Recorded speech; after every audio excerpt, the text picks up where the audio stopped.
Even during Edward IV's lifetime, Richard III was no ordinary figure in the public eye. He was regarded as the greatest of the subjects. A poem from 1471, written about Edward's recapture of the throne, describes Richard as a nobill prince. He was compared to Hector, the legendary Trojan prince. The poem continues, "Fortune hath a him chosyn, and forthe with him will go. Her husband to be, the will of God is so." In contrast, Richard's brother George, who betrayed Edward but later reconciled with him, is described as an honourable nyster and an excellent prince, certainly. In a work celebrating the York family, this distinction is significant. Richard's portrayal was part of a deliberate public effort to present him as a kind of second king. His titles mirrored this. For example, Richard received a palatinate, which was an almost independent principality. I use the term the King in the North as an allusion to Game of Thrones, since the Wars of the Roses inspired the TV show and books. Moreover, after Richard's accession, contemporaries referred to him as the King from the North. Despite the mentioned celebrations, Edward IV faced difficulties in 1471. Though he had regained power, his position was severely weakened. His policy of forgiveness had led to betrayals by his mentor, Richard Neville, and his own brother George.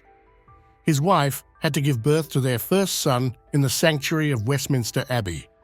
Though Edward now had an heir, the child was still a baby, and there was no guarantee he would survive. George was untrustworthy, and the Lancasters were essentially vanquished. If anything happened to Edward, there would be no clear protector for the realm, except for Richard. After 1471, there was a concerted effort to stage Richard as the just guardian of the people, embodying the ideal of a perfect prince, an image Richard himself embraced.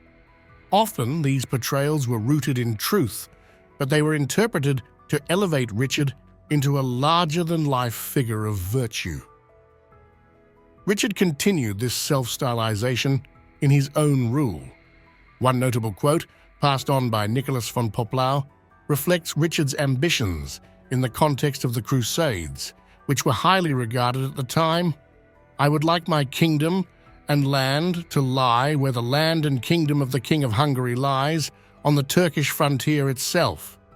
Then I would certainly, with my own people alone, without the help of other kings, princes or lords, completely drive away not only the Turks, but all my enemies and opponents." This quote reveals Richard not only as a confident military leader, but also as a Christian warrior who emphasized the unique strength of his people. Implicit in this statement is the belief that the people were against his enemies and opponents, since they would help him defeat them. Therefore, he was the champion of the people. Richard II once promised the peasants he would be their captain, their king, their champion. He later betrayed this promise, but the idea certainly resonated with Richard III 100 years later. Today, we would call such careful self-presentation propaganda, and Richard, like many others who were interested in his history during the centuries, are acutely aware of its power. Unfortunately, from his own perspective, Richard found himself on the wrong side of propaganda.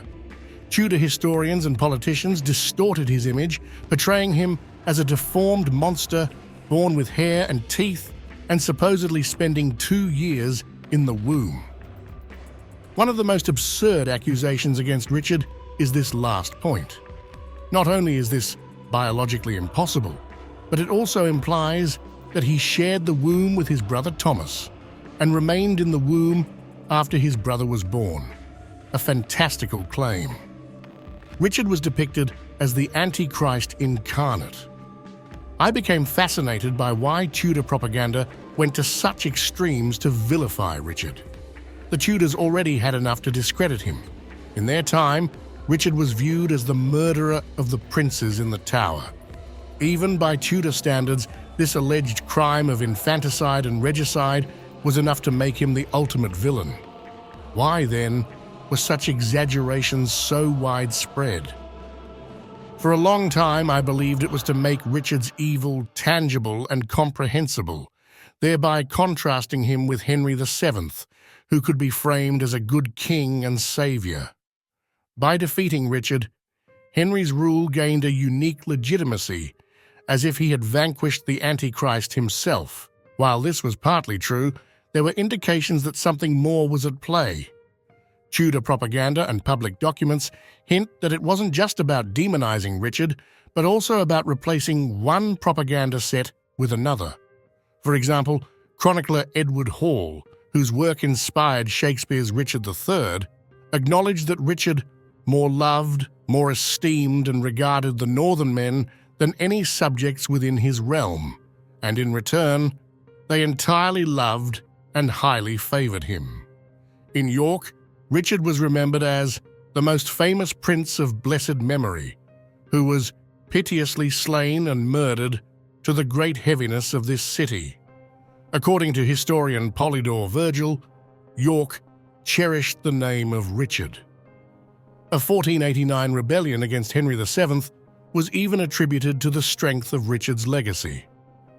The memory of King Richard was so strong that it lay like lees in the bottom of men's hearts, and if the vessel was but stirred, it would come up.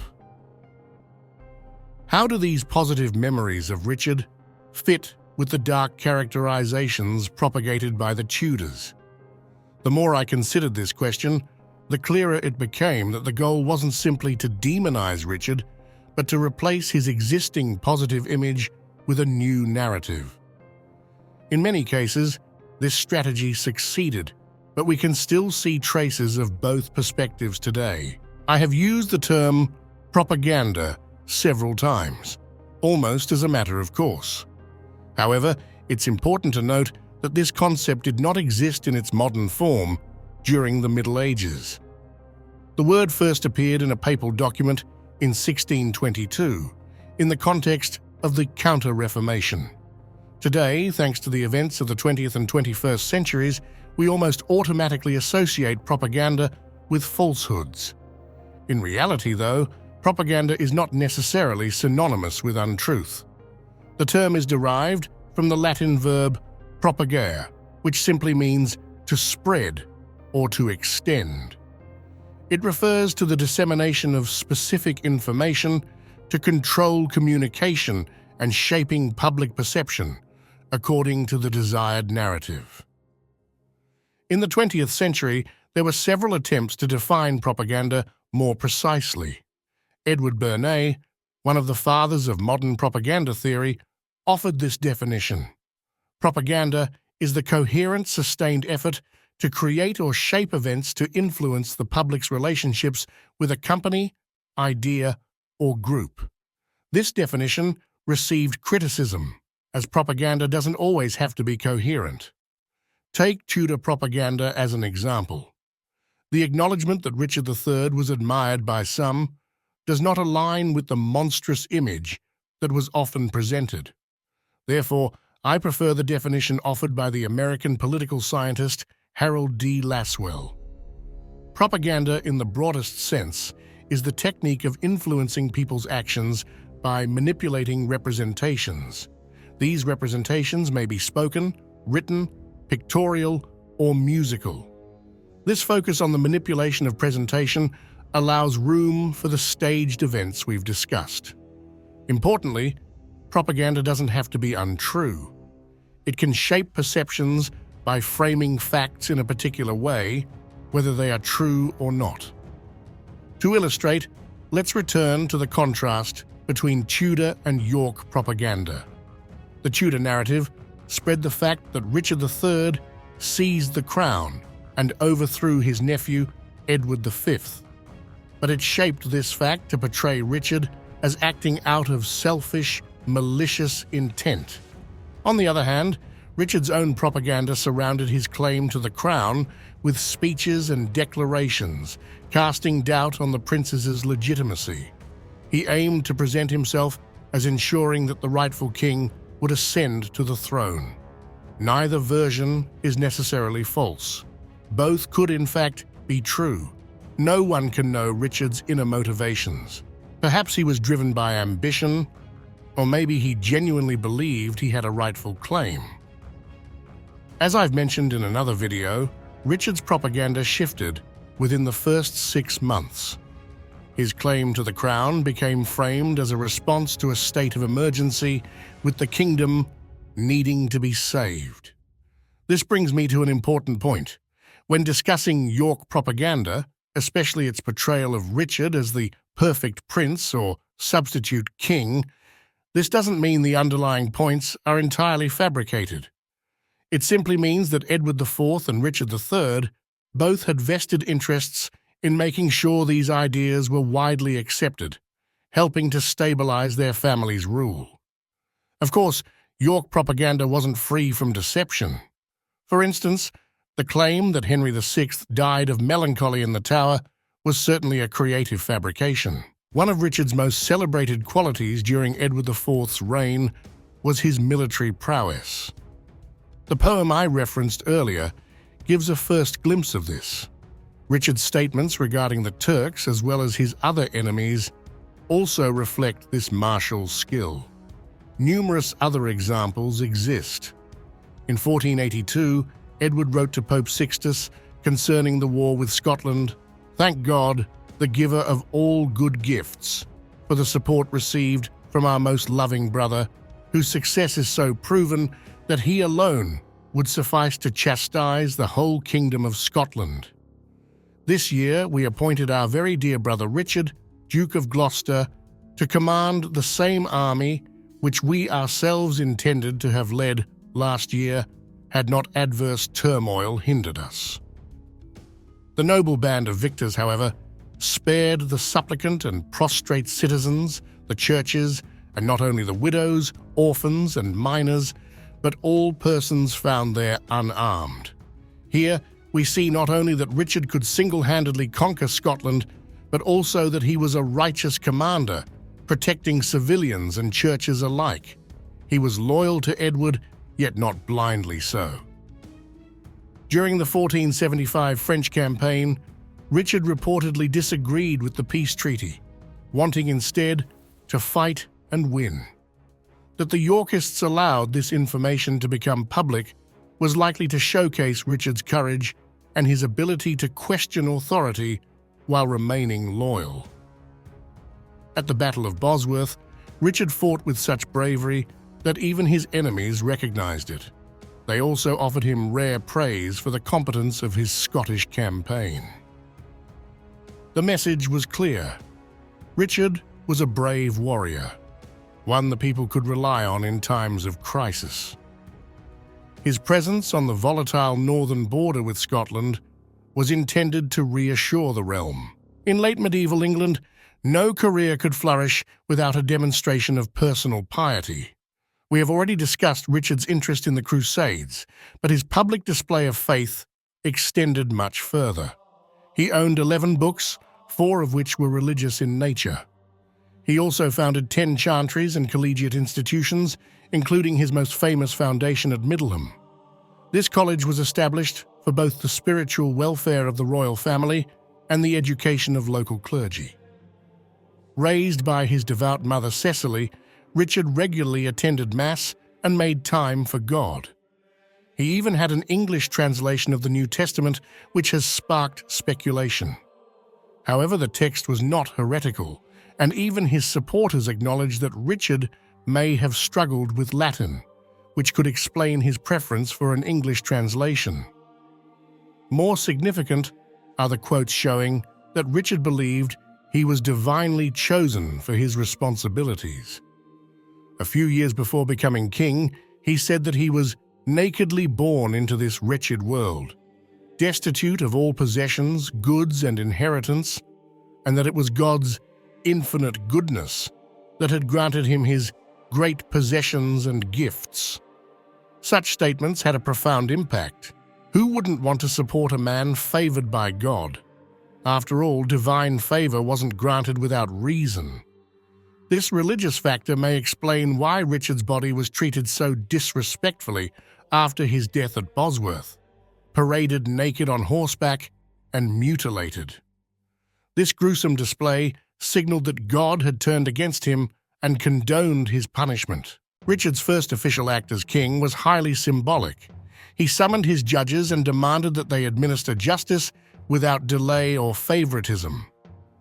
His ducal council in the north, which later evolved into the Council of the North, earned a reputation for fairness. He often ruled in favor of the common people over the aristocracy. As king, Richard appointed John Harrington as a clerk to give the poor quick access to the Court of Requests, a priority he had held since his days as Lord of the North. Richard also opposed corruption and the inertia of civil servants, focusing on strengthening justice in the regions under his control. Yet in 1483 and 1484, he fell short of his own standards. He denied Elizabeth Woodville and Edward V any opportunity to challenge the accusations against them. As I've noted in a previous video, the doubts about Edward IV's marriage should have been handled by an ecclesiastical court. Instead, Richard took the matter to Parliament after securing his own power. Closely related to his role as a judge was Richard's perception as a righteous lord. In the North, it was particularly appreciated that he was willing to confront his brother when necessary. In 1476, York's City Council documented this symbolic act. The said day and time, by the foresaid mayor and council, it was wholly agreed and assented that the Duke of Gloucester shall for his greater labour of now late, made unto the Kinge's good grace for the conservation of the liberties of this city, that he shall be presented at his coming to the city with 6 swans and 6 pikes. Swans symbolized purity, while pikes are self-explanatory as weapons. These gifts honored Richard as a just lord who defended his subjects. Richard also took great personal interest in weapons, as demonstrated when Louis VII of France gifted him cannons. Richard's grateful response reflected his military focus. "I have always taken, and still take great pleasure in artillery, and I assure you, it will be a special treasure to me." Richard also presented himself to the king as a man honoring and appreciating gifts. He was a lord of honor. Richard's image as a righteous lord can be seen in numerous further examples.